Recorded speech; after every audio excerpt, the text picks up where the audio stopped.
You've returned. Would that the Queen's witches had your punctuality, O Warden mine. The Techyans have started work on the lodestone, but they can't finish it without help. I would love to find amusement in their inadequacy, make a meal of it. However, the task of helping those who can't help themselves has fallen on your shoulders again. Something of the Ahamkara in you, perhaps? The lodestone must be attuned to the confluence, like teaching a compass where north lies. I've simplified, of course, for your sake. The calibration will take some time. Should I pray for you to make it out alive? This is an interesting facsimile of the wider city. Not unlike a simulation. Equally impervious to the demands of physical space. You would see it that way. Is it the work of a nostalgic heart, or that of a favored listless pet tunneling into the walls? Simply indulging the creative spark, O mortal mind.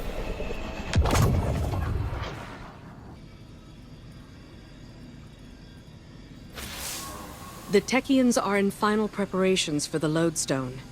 Your work in its calibration was invaluable. It will serve as a beacon for the Queen to make contact with her personal Harbinger. She'll commune with it.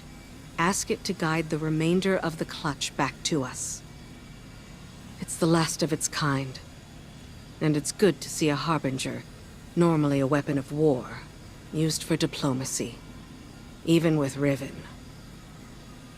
In the past, the pinnacle of the Spine of Keres provided the open sky the Queen needed for this communion. It will suffice again. But the Taken can test that region, as they have since Riven's curse rang out. They will hinder your every step. So cut through them, secure the spine, and the Queen will do the rest.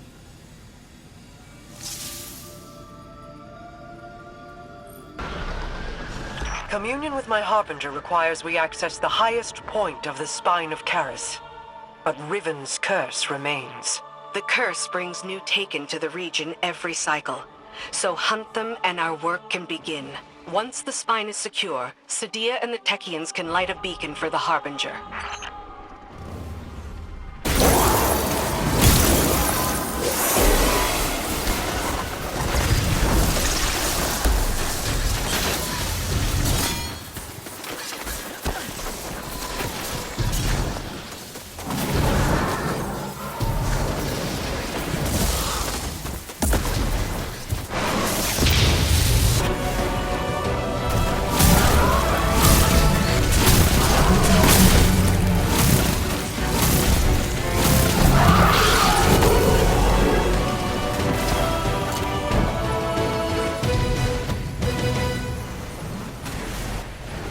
Well struck. The observatory is secure. Sadia and the Techyans are now free to signal my Harbinger. We'll use it to pull the clutch within our reach. The Harbingers once aided the Awoken against the likes of the Taken King. But your actions today shall allow a Harbinger to aid in diplomacy. For perhaps the first time. Even if it is with an enemy of the state. Just the same. All things are handled here, Guardian, thanks to you. I need your strength elsewhere.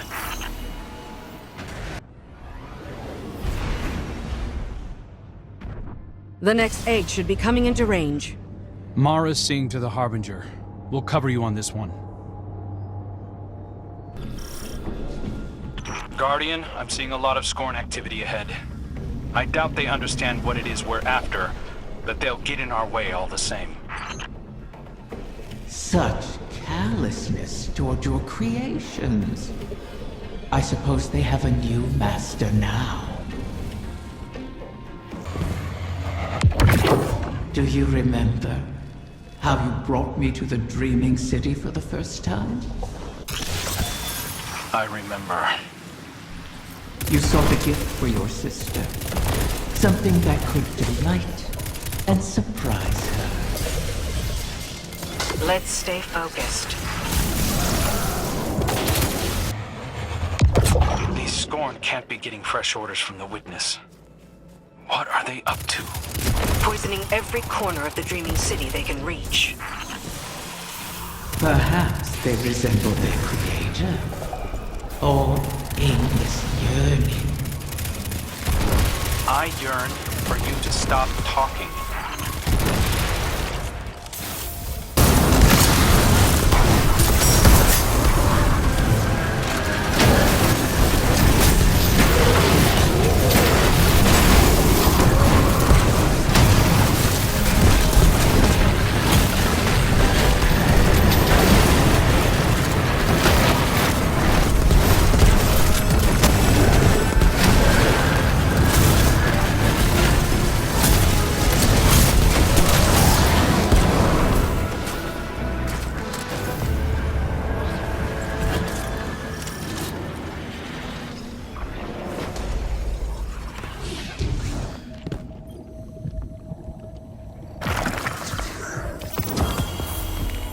I understand the Queen's reluctance, but you've done the Witness's bidding before. Why not again? Kill my friends to bring on the final shape? No thanks. A wish to end suffering. You made such a wish once, and brought about so much death. You know that wasn't what I wanted. You should have been more careful with your words. Enough! It's done! The Queen is waiting.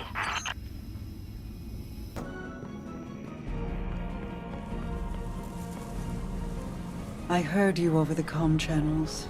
I am sorry that we are forced to entreat with Riven. She and I have our own histories to navigate, but what she did to you, how she wormed her way into your mind, that was inexcusable. It pains me to put you through this. Even after all that's happened, you still think I need to be protected? No, that is not. It's all right, Mara. I understand. We've always shared a connection. Even when you were lost in the Ascendant Plane, I could still feel your presence. Your heartbeat. I knew you weren't truly gone. Riven was only able to manipulate me because of how strong our connection was. Is. I've made choices I'm not proud of. But I'll never apologize for the reason I made them. It's the same reason you reach out even now, when you see me struggling. You're my sister. Nothing can break that bond. Not death, not Riven, not even the light. Like Ager and Rhaegar, finding each other in the storm. Yeah, well, all that we've been through, that's no fable. We stood together as the world collapsed around us. And we'll stand together again.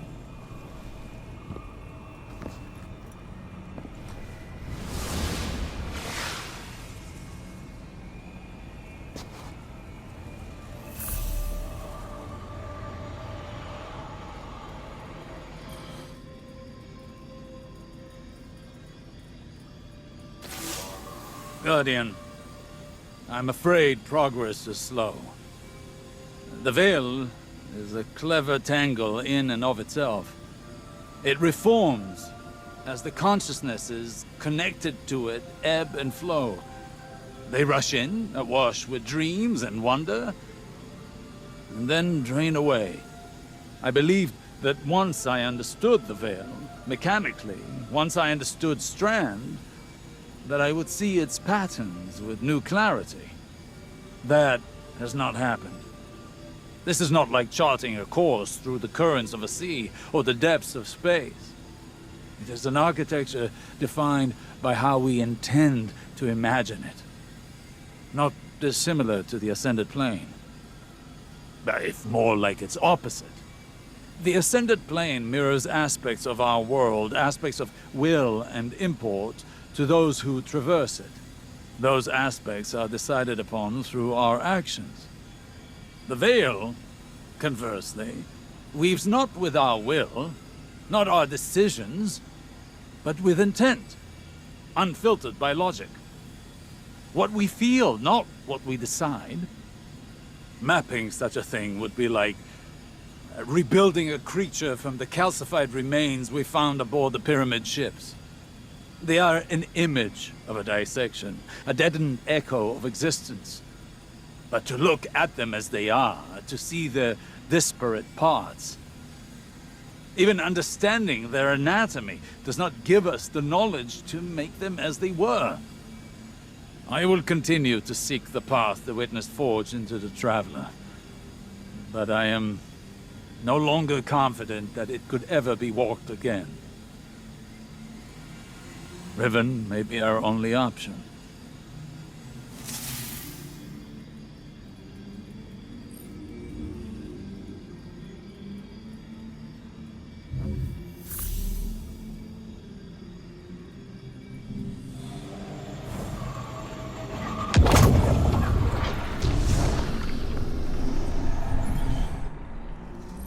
So many wish to be closer with their family. The absent and the estranged cause rifts in a person's psyche. I hear them even now. Let me speak to my father again, one last time. Let my daughter see me for who I am. One of the stranger human impulses, don't you find? Above all, Ahamkara want to feed, to drink deep of the gulf between desire and reality. Other Ahamkara are competitors for limited resources, not allies. The only exception is a mate. Sometimes we reach beyond ourselves. Perhaps if we stood by one another more, we'd have survived the great hunt. If we were a little more human. But that bargain is not within our natures to make.